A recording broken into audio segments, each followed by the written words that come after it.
Ladies and gentlemen, boys and girls, and everybody in between, welcome to another episode of the Jake Botel's Sports Experience.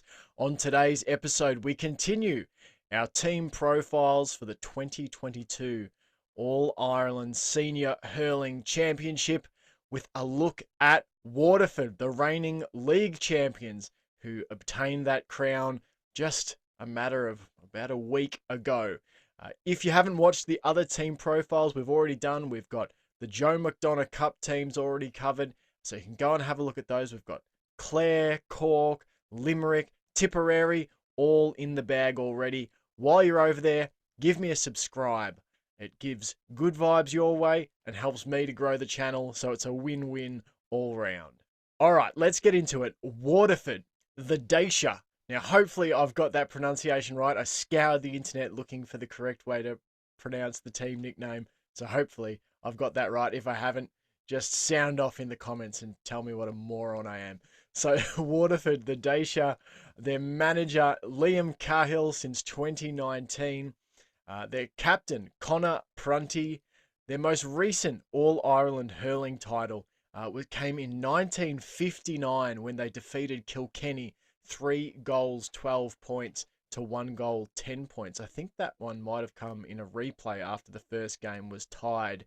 Waterford haven't tasted All-Ireland success since 1959, but that's not for a lack of trying in the 21st century, where they've been runners-up 3 times in the last 15 years. After coming so close in 2017 and 2020, as well as a league title to their name already this season, Liam Cahill has his team primed for another run in 2022.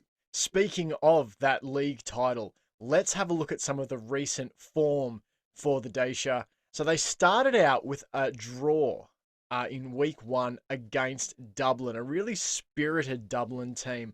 It was a really physical game, a lot of cards, multiple yellows, multiple red cards, at least one black card as well. I watched this game. It was feisty. They followed that draw up with 3 wins back to back to back. They put Leash to the sword, 731 to 19 points, a 33-point win there.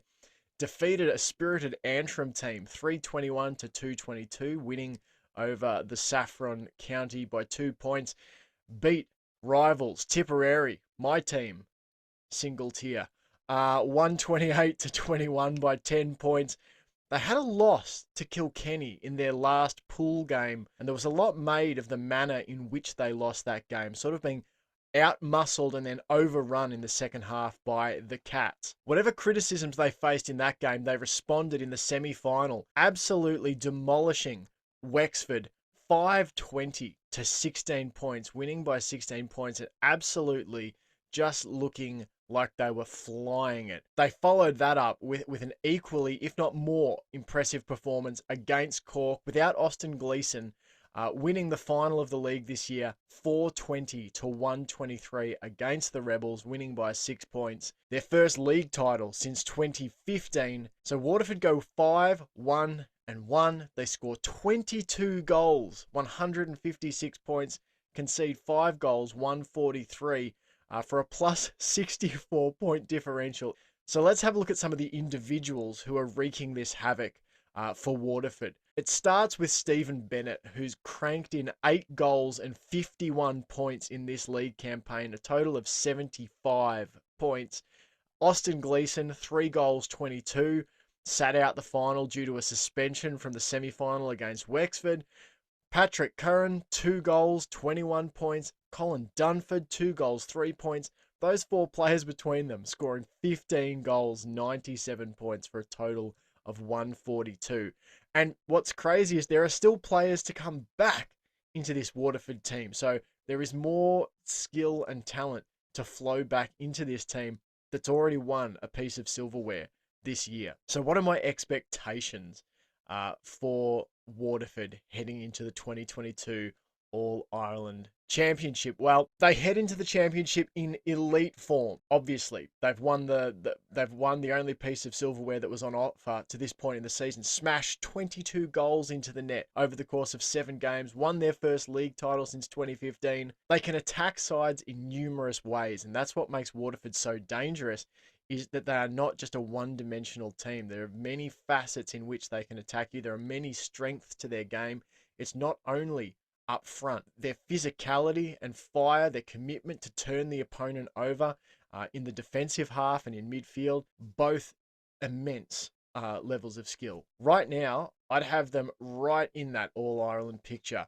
I'm still sort of feeling that until someone really displaces Limerick in championship hurling, that I've still got them as my favourite. They've won 3 of the last 4 for a reason, but Waterford I'd have slotted right in just behind them. And what's exciting is that in round 2, we get to see these two teams go head to head in championship. It's going to be Limerick and Waterford in week 2 of the All-Ireland Championship. So that's where the big test, I think, waits for Waterford, the acid test for what they've achieved so far this year. Can we beat Limerick when it's really on the line in championship hurling in what's going to be a pretty close Munster hurling championship? So what's up next for you on the JBSE? Well, next up, we're going to start our team profiles of the Leinster Hurling Championship, and we're going to start with Dublin.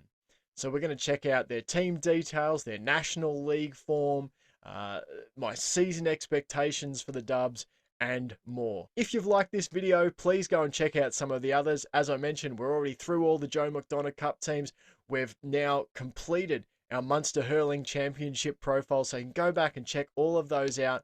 While you're there, chuck me a sneaky subscribe, just there.